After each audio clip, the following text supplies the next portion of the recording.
할렐루야.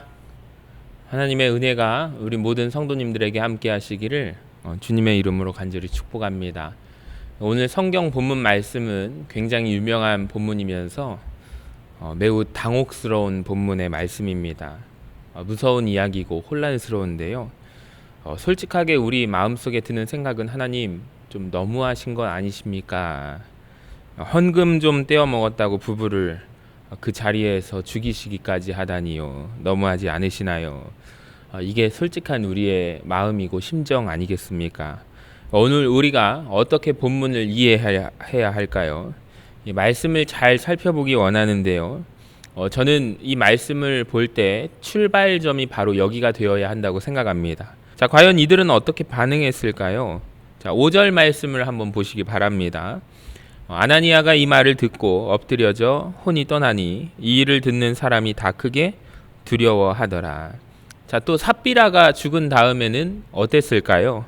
11절에 온 교회와 이 일을 듣는 사람들이 다 크게 두려워하니라.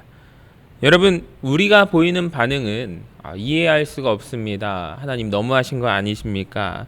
당혹스럽습니다. 자, 이런 느낌이지만 초대교회 성도들이 이 당시에 현장에서 느꼈던 반응들은 오직 한 가지였는데 그것은 바로 두려움이었다라는 사실입니다. 자, 그 자리에 있던 그 누구도 오늘 우리처럼 하나님 너무하십니다. 이렇게 질문하고 묻지 않습니다. 하나님 이해가 안 갑니다. 이렇게 말하지 않습니다. 오히려 그들에게 뭐라고 말씀하냐면 하나님에 대한 큰 두려움이 임했다라고 성경이 말씀하고 있는데요. 저와 여러분이 오늘 이것을 놓치지 않기를 바랍니다. 가만히 보니까 지난주에 함께 나누었던 사도행전 4장 33절에는 이런 표현이 나옵니다. 사도들이 큰 권능으로 주 예수의 부활을 증언하니 무리가 큰 은혜를 받았다라고 말씀합니다. 여러분, 그렇습니다. 초대교회는 큰 권능이 있었고 큰 은혜가 있었던 교회입니다. 근데 오늘 본문을 통해서 우리가 기억해야 할 것이 있는데 바로 초대교회에 큰 권능과 큰 은혜가 있었던 것뿐만 아니라 하나님을 향한 큰 두려움도 있었다는 사실을 우리가 기억해야 합니다. 그리고 초대교회가 하나님을 향한 그러한 큰 두려움을 갖게 된 계기는요, 바로 다름 아닌 오늘 본문에서 아나니아와 삽비라 사건을 통하여 그들이 마음속에 큰 두려움을 가졌다는 것입니다. 여러분, 우리는 초대교회로 돌아가자라고 말합니다. 저도 그 말에 100% 동의합니다. 우리는 결국에 초대교회로 돌아가야 할 줄로 믿습니다. 자, 그런데 이 말씀은 초대교회로 우리가 돌아가야 할 뿐만 아니라 큰 권능과 큰 은혜를 누리면서 우리가 큰 두려움을 가져야 한다라는 것입니다. 그러니까 오늘 이 시대의 한국교회가 하나님을 향한 두려움을 상실해버리지 않았는가, 놓쳐버리지 않았는가, 우리가 생각해 보아야 할 줄로 믿습니다. 초대교회가 가지고 있던 하나님을 두려움, 하나님을 향한 경외심, 이 시대에 많이 부족한 것 같습니다. 성경을 보면 하나님을 그렇게 절대로 예배할 수 있는 분이 아닙니다. 성경이 말하는 하나님은 어떤 분이시냐면 두려운 분이십니다. 구약시대의 대제사장이요, 1년에 한 번 지성소에 들어가면서 마음속에 내가 죽을지도 모른다는 두려움을 가지고 들어가게 되었습니다. 레위기 20장에 보면 아론의 두 아들 나답과 아비후는 하나님이 명하지 않은 이 다른 불을 가져다가 예배를 드리다가 죽었습니다.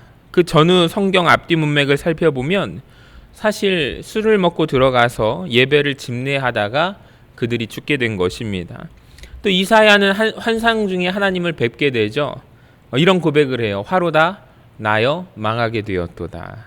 나는 이제 죽겠구나. 구약과 신약의 공동체가 보인 공통적인 모습은 하나님을 향한 두려움이었다는 것을 우리가 기억하셔야 됩니다. 오늘날 우리에게 하나님을 향한 경외감이 있는지 한번 생각해 보기를 원합니다. 우리가 하나님과의 친밀함을 강조하기도 하지만 우리가 오늘 본문을 통해서 기억해야 할 것은 하나님을 향한 경외심, 하나님을 향한 두려운 마음이 우리가 있어야 할 줄로 믿습니다. 자, 오늘 본문을 본격적으로 함께 나누기를 원합니다. 아나니아와 삽비라 사건인데요. 도대체 이들이 가지고 있었던 문제는 무엇일까요? 얼핏 보면 이들의 문제가 헌금의 일부를 감춘 것처럼 보입니다. 자, 그런데 여러분 그게 절대 핵심은 아닙니다. 그보다 더 훨씬 더 중요한 문제가 있는데요. 이런 질문이죠. 과연 이들이 왜 헌금을 했을까? 이들이 헌금을 결심한 시점부터 우리가 함께 살펴보기를 원합니다. 사도행전 4장 32절을 한번 보시면 아나니아와 삽비라가 헌금하기 이전부터 초대교인들은 이렇게 헌금을 드렸습니다. 자, 믿는 무리가 한 마음과 한 뜻이 되어 모든 물건을 서로 통용하고 자기 재물을 조금이라도 자기 것이라 하는 이가 하나도 없습니다. 34절 한번 보실까요? 그 중에 가난한 사람이 없으니 이는 밭과 집 있는 자는 팔아 그 판 것의 값을 가져다가 사도들의 발 앞에 두매 그들이 각 사람의 필요를 따라 나누어 줍니다. 여러분 여기에서 질문을 드리겠습니다. 자, 이때까지 아나니아와 삽비라가 헌금을 할까요? 안 할까요? 그들은 하지 않습니다. 그런데 갑자기 아나니아와 삽비라가 헌금하게 되는 그 시점을 한번 보시면 비슷한 그때 맞물려서 성경은 누구를 소개하냐면요. 바나바라는 사람을 소개하고 있습니다. 4장 36절의 말씀을 보실까요? 구브로에서 난 레위족 사람이 있으니 이름은 요셉이라 사도들이 일컬어 바나바라 번역하면 위로의 아들이라 하니 그가 밭이 있음에 팔아 그 값을 가지고 사도들의 발 앞에 두니라. 아멘. 자, 그리고 5장 1절부터 아나니아의 사건이 시작이 됩니다. 사실 성경 원문을 보면요, 장절 구분이 없습니다. 4장과 5장은 오늘날 이 시대 우리가 나누는 것이지 원래 성경은 4장과 5장이 그냥 자연스럽게 이어지는 말씀입니다. 아나니아와 삽비라 헌금 이야기를 하기 전에 성경에서 바나바를 말하는 이유를 읽는데요. 초대교회에 보시면 바나바가 혜성처럼 등장하게 됩니다. 바나바의 본명의 이름은 요셉입니다. 그는 레위 출신이었고요. 이 사람에게 밭이 있었습니다. 근데 그 밭을 팔게 되거든요. 성경 원문에 보니까 헬라어에 아그로스라는 단어가 쓰여졌는데 이 밭은 그냥 일반적인 밭이 아니라 엄청나게 큰 밭을 상징하는 단어가 아그로스라는 단어이라는 것입니다. 그러니까 지금까지 사람들이 자기의 소유를 팔아서 헌금을 한 것과는 다른 차원의 엄청난 큰 밭을 팔아서 마련된 그 엄청난 큰 재산 액수가 헌금으로 교회에 바쳐지게 되었다라는 것입니다. 그러니까 엄청나게 큰 땅을 팔아서 지금 사도들의 발 아래 물질을 내려놓은 사건이 있었습니다. 여러분, 이 가난했던 초대교회 성도들에게 바나바가 큰 밭을 팔아서 정리를 한 후에 물질을 바친 이 사건, 헌금했던 일이 얼마나 초대교회 성도들에게 큰 위로와 감동을 주었을까요? 예전이나 지금이나 교회는 소문이 참 빠른 곳입니다. 교회의 소문이 금방 확 돌았을 것입니다. 여기저기에서 사람들이 이 이야기를 하는 거예요. 요셉이라고 하는 사람의 이야기를 하는 거예요. 다른 곳에 따르면 바나바는 착한 사람이요 성령과 믿음이 충만한 사람이라고 했습니다. 그러니까 이 사람이 헌신하고 이 사람이 기쁨으로 하나님 앞에 귀한 일을 감당하니 사람들이 그를 얼마나 많이 칭찬하고 또 감동받고 그를 입이 마르고 닳도록 칭찬했을까요? 사람들에게 얼마나 초대교회 성도들이 바나바를 통하여 많은 도전을 받게 되고 감동과 위로를 받지 않았을까요? 자, 그래서 이 사람에게 본명이었던 원래 이름 요셉이 아닌 위로의 아들이라는 별명 바나바. 자, 그런 별명이 붙었습니다. 그러니까 이제 이 사람은 본명 원래 이름 요셉이라는 이름보다 위로의 아들 바나바라는 이름으로 여기저기에서 사람들에게 그 별명이 더 불리워지기 시작하고 초대교회 중요한 인물로 부상하기 시작합니다. 여기에 사람들이 외치는 것입니다. 바나바의 이름을 바나바, 바나바 하면서 외치는 것입니다. 자, 이 순간 이때 아나니아와 삽비라의 헌금이 등장합니다. 무슨 일이 벌어졌을까요? 요셉이라는 사람이 바나바라는 별명을 가지고 초대교회에서 인정받게 되고 그의 이름이 주도적으로 인물로 인정받게 되고 세워지는 것을 보고 그날 밤에 아나니아와 삽비라 부부가 침대에 누워서 이야기를 합니다. 우리도 할까? 여러분 이제 감이 오십니까? 그 전에 헌금 안 했던 이들이 갑자기 왜 헌금하리라 결심하게 되었을까요? 누구 때문이었냐면 바나바 때문이었다라는 거예요. 애초에 그들이 하나님 나라를 위해서 하나님을 사랑해서 헌금했다면 사실 사도행전 4장에서 초대교회가 세워지는 그 시점에 이들이 먼저 헌금을 했을 것입니다. 자, 지금 하더라도 거짓말할 이유는 조금도 없습니다. 네, 이들이 하는 이유는 명맥하게 말하면 하나님을 사랑해서가 아니고 바나바의 영광과 칭송이 부러웠기 때문이다라는 것을 우리가 유추할 수 있습니다. 하나님이 아니라 사람을 의식한 행동인데요. 막상 팔고 바치려고 하다 보니 마음 가운데 아까운 마음이 들어요. 다 바치기가 너무 아깝지 않습니까? 그렇다고 일부라고 하자니 사람들에게 감동을 주지 못할 것 같습니다. 그래서 거짓말을 하죠. 일부는 감추면서 마치 전 재산을 다 바치는 것처럼 과장을 보태 이야기를 합니다. 성경 말씀에 따르면 그들 마음에 지금 탐심이 가득하다라고 묘사하고 있습니다. 여러분 맞습니다. 단지 돈에 대한 탐심뿐만 아니라 사람들에게 인정받고자 하는 명예에 대한 탐심도 있다는 것을 기억하셔야 돼요. 그러니까 그들의 마음의 이렇게 배경이 그들의 마음 속에 있는 그 진짜 마음 의도가 문제가 있는 거예요. 헌금이라는 이 숭고한 행위를 통하여 그들이 사실 열망하고 원했던 것은 다른 데 있었다라는 것이죠. 디모데전서 6장 5절을 보니까 경건을 이익의 방도로 삼는 자들이 있다고 지적합니다. 지금 아나니아와 삽비라의 문제가 뭐냐면 이 헌금이라는 하나님 앞에 바치고 드려지는 물질의 이 행위, 경건한 행위를 자기들의 이익을, 명예를 얻고자 하는 수단으로 삼고 있다는 것입니다. 마태복음 6장 1절에 보면 예수님께서 사람에게 보이려고 그들 앞에서 너희의 의를 행하지 않도록 주의하라 라고 말씀하셨습니다.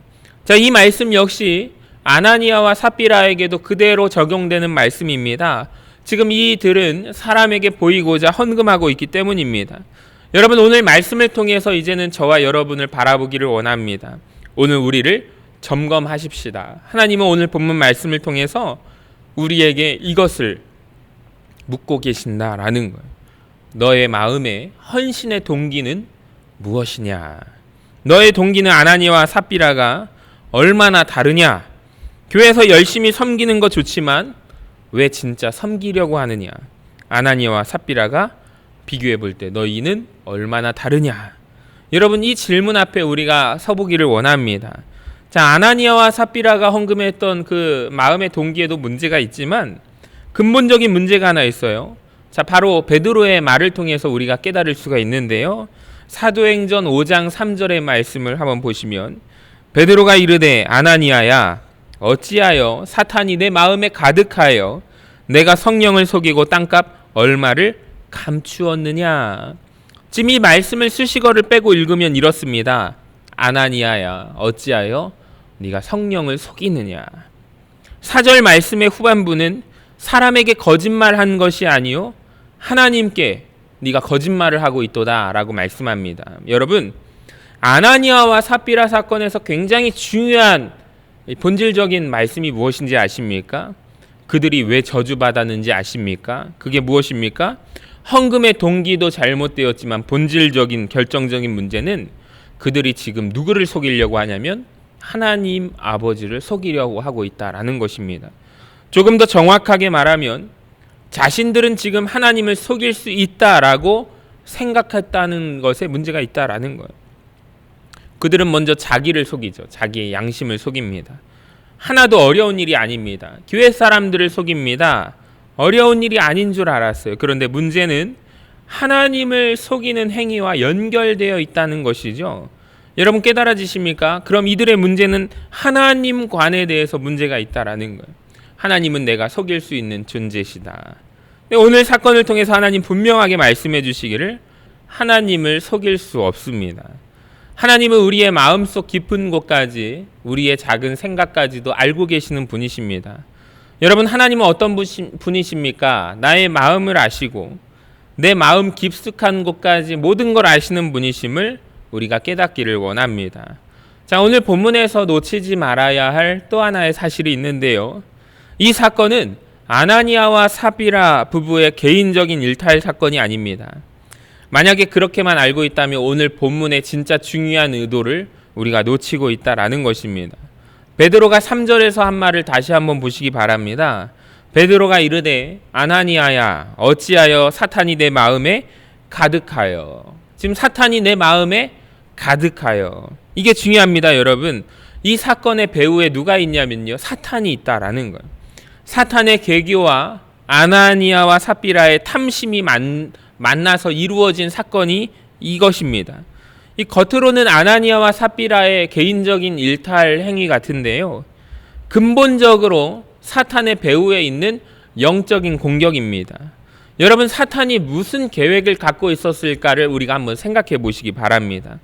아까 전에 제가 바나바를 소개를 하면서 바나바가 큰 밭을 팔아서 사도들의 발 아래 내려놓는 헌금의 행위를 통하여 이 바나바가 칭송받게 되었다.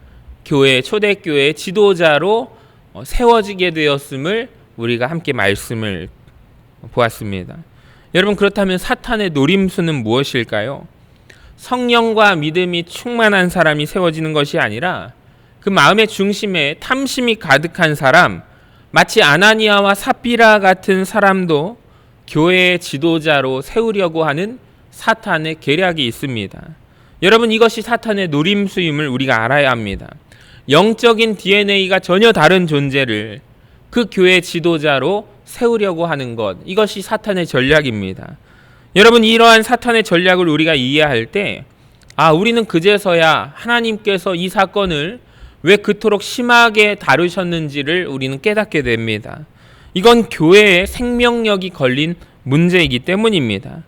여러분, 한번 생각해 보십시오. 이렇게 우리가 상상할 수 있습니다. 만약에 아나니아와 삽비라가 지금 물질을 바쳐서 헌금을 했는데 아무도 그 마음속의 내적인 동기를 몰랐다면, 사탄의 노림수를 아무로 눈치채지 못했다면 어떻게 되었을까? 우리가 한번 상상해 봅시다.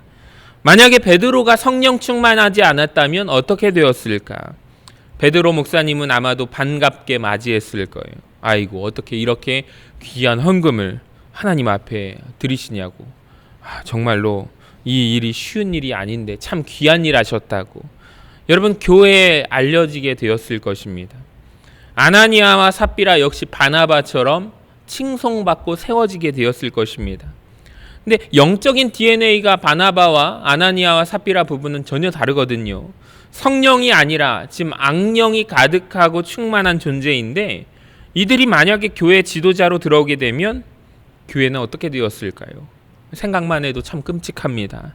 아시다시피 교회는 소문이 참 빠른 곳입니다. 상상해 보십시오. 조금만 지나면 교회는 금방 소문이 다음과 같은 소문이 났을 것입니다. 아나니아와 삽비라 부부가 알고 보니까 전 재산을 바친 게 아니래. 그런데 그걸 아무도 몰랐다네. 베드로 목사님도 모르고 교회도 아무도, 그 누구도 몰랐다네. 교회가 어떻게 되었을까요? 하나님도 모르시는구나. 교회는 참 우스워졌을 것이라고 생각합니다. 근데 지금 아나니아와 삽비라에게 이렇게 무서운 일이 벌어졌기 때문에 초대교회 안에, 성도들 안에는 큰 두려움이 임했다라는 거예요. 하나님은 두려우신 분이시구나. 하나님은 우리 모든 것을 알고 계시는 분이시구나. 초대교회는 더 두려운 마음으로 하나님 앞에 이제 헌금을 드렸을 것입니다. 자기의 동기를, 헌신의 동기를 거듭해서 계속해서 자기에게 물어보고 확신했을 것입니다. 여러분, 그래서 감사한 일이 된 것입니다. 이렇게 교회에 큰 두려움이 나타나고 나서 다음 주에 나올 내용이지만, 여러분, 교회를 통해서 어떤 역사가 이루어지게 됐냐면 5장 12절을 보실까요? 사도들의 손을 통하여 민간의 표적과 기사가 많이 일어납니다. 할렐루야. 이 사탄이요, 초대교회를 흔들려는 시도가 차단된 이후에, 이 교회의 순수성이 보존된 이후에 교회를 통해서 더욱더 큰 능력이 나타나게 되었습니다. 이렇게 놓고 보면 정말 감사한 것은 초대교회의 담임 목사였던 베드로의 존재와 역할의 중요성을 우리가 알게 됩니다. 그가 지금 성령 충만했기 때문에 아나니아와 삽비라가 성령을 속이는 것을 감지해낸 것입니다. 그 옛날 구약시대에 엘리사 선지자가 자기 사환 게하시가 자기를 속이고 나아만 장군을 찾아갈 때 그것을 감지해냈듯이, 분별해냈듯이 그런 역사가 오늘 일어나게 된 것입니다. 여러분, 우린 여기에서 중요한 걸 놓치지 않기를 원합니다. 지도자가 영적으로 깨어 있어야 한다라는 사실입니다. 자, 베드로가 성령이 충만하자 교회를 무너뜨리려는 사탄의 역사를 그가 바라보게 된 것입니다. 여러분, 그렇다면 우리 교회도 마찬가지입니다. 우리가 깨어 기도하기를 원합니다. 우리가 영적으로 무장하기를 원합니다. 하나님 앞에 주여 우리를 불쌍히 여겨주시기를 원합니다. 기도하며 나아가는 저와 여러분 되시기를 바랍니다. 자, 그런데 이것 말고도 오늘 본문을 통해서 우리가 간접적으로 배울 수 있는 두 가지의 교훈이 더 있는데요. 하나는 부부들에게 하시는 하나님의 말씀과 또 하나는 청년들에게 주시는 하나님의 교훈이 있습니다. 우리가 말씀을 통해서 두 가지를 확인하고 마치기를 원합니다. 자, 먼저 부부들에게 하나님이 말씀하십니다. 자, 가만히 보니까 오늘 말씀은요, 부부관계가 금술이 너무 좋아도 문제가 될 수 있다는 것입니다. 특별히 나쁜 일을 하는데요, 그 부부가 금실이 좋으면 정말 심각한 문제가 일어날 수도 있다는 것을 말해줍니다. 자, 9절을 보시면 베드로가 이르되 너희가 어찌 함께 꾀하여 주의 영을 시험하려 하느냐. 자, 지금 부부가 악한 일을 하는 데 있어서 하나가 되었습니다. 여러분, 부부가 악한 일을 할 때 함께 하지 않는 은혜가 있기를 주님의 이름으로 간절히 축원합니다. 자, 성경에서 부부를 이렇게 표현합니다. 돕는 배필이라고 표현합니다. 악한 일을 하는데 돕는 배필 되지 말고 우리가 주의 일, 선한 일을 하는데, 하나님의 일을 하는데 돕는 배필이 되시기를 간절히 소망합니다. 함께 무엇을 꾀하고 있는지 우리가 점검하기를 원합니다. 자, 아나니아와 삽비라 부부 말고 함께 선한 일을 꾀한 부부가 있습니다. 바로 브리스가 아굴라 부부입니다. 로마서 16장 3절을 한번 보실까요? 너희는 그리스도 예수 안에서 나의 동역자들인 브리스가와 아굴라에게 문안하라. 그들은 내 목숨을 위하여 자기들의 목까지도 내놓았나니 나뿐 아니라 이방인의 모든 교회도 그들에게 감사하느니라. 아멘. 여러분, 브리스가와 아굴라 부부는요, 함께 주의 일을 하는데 힘썼던 사람들입니다. 여러분, 우리 교회 가운데 이런 부부가 일어나게 되기를 간절히 소망합니다. 자, 청년들도 얻을 수 있는 교훈이 있는데요. 자, 왜냐하면 오늘 본문 말씀에 보니까 청년들, 젊은이들, 영어로 영맨이 등장하기 때문입니다. 여러분, 아나니아가 죽고 나서 굉장히 재미있는 묘사가 성경에 나오는데요. 6절을 보시면 이런 묘사가 나옵니다. 젊은 사람들이 일어나 시신을 싸서 메고 나가 장사하니라.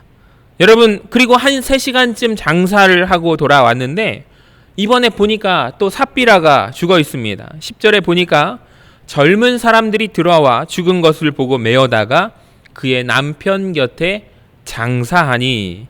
자, 여기에서 주목해야 할 동사가 있습니다. 여기에 있는 모든 헬라어 동사가 능동형이라는 거예요. 지금 누가 시켜서 한 일들이 아니라 자기들이 자발적으로 초대교회 문제가 발생하게 되었을 때 젊은 사람들이 일어나게 되어서 스스로 이것은 우리가 해야 할 일이구나 라고 그들이 깨닫고 일을 했다라는 것입니다. 지금 시신을 싸서 메고 나가서 장사하고 또 3시간 일하고 돌아왔는데 지금 교회 안에 또 문제가 벌어지거든요. 그러니까 젊은이들이 지금 누가 시키지도 않았는데 능동적으로 그렇게 행동을 합니다. 혹시 이 가운데 청년들 계십니까? 초대교회 때부터 교회 일은 누가 전담으로 맡아서 했냐면 청년들이 했다라는 것입니다. 왜 교회가, 우리 교회는 맨날 청년들한테 일만 시키냐? 여러분, 이렇게 질문하시면 그 청년들에게 말해주시기 바랍니다. 초대교회 때부터 그랬다고. 청년들이 일하여야 합니다. 자, 한국교회 문제가 뭐냐면요, 청년들이 교회를 떠납니다. 청년들이 교회에서 일을 안 합니다. 청년들이 하고자 하는 일은 연애하려고 합니다. 집장만 준비하려고 합니다. 여러분, 여러분의 싱그러운 젊음을 하나님께 드리는 은혜가 있게 되기를 간절히 축원합니다. 여러분, 여러분의 가장 젊은 날을 하나님 앞에 드리시는 은혜가 있기를 원합니다. 자, 그런데 우리 문제는 뭐냐면 나의 젊음을 나를 위해서 쓰고 싶지 하나님을 위해서 쓰고 싶지 않다라는 거예요. 초대교회 보니까 젊은이들은 하나님을 의지했어요. 여러분, 새벽 이슬과 같은 청년들이 하나님의 일을 하는 역사가 있기를 주님의 이름으로 간절히 축원합니다. 이 말씀을 마칩니다. 우리가 오늘 이 말씀 아나니아와 삽비라 사건을 하나님의 말씀을 받을 때는 참 당혹스러운 마음이 있었는데요. 초대교회 성도들에게는 당혹스러운 것이 아니라 하나님을 향한 큰 두려움이 임한 사건이라는 거예요. 생각나는 사자성어가 있는데요. 일벌백계라는 사자성어입니다. 그러니까 한 사람을 벌 주어서 100사람을 교훈한다라는 것입니다. 지금 하나님이 아나니아와 삽비라를 그 부부를 벌하심으로 수많은 사람들에게 교훈하신 거예요. 여러분, 하나님은 크고 두려우신 분이십니다. 함부로 하나님을 예배드릴 수 없음을 알려주십니다. 오늘 우리에게 하나님을 향한 두려움이 있기를 원합니다. 우리의 헌신의 동기를 점검하시기를 바라고요. 내 마음 깊숙한 곳까지 아시는 하나님, 이 초대교회를 사로잡은 그 두려움이 오늘 말씀을 함께 나누고 예배를 드리시는 모든 성도님들에게 하나님을 향한 경외와 하나님을 향한 큰 두려움이 임하게 되기를 주님의 이름으로 간절히 축원합니다.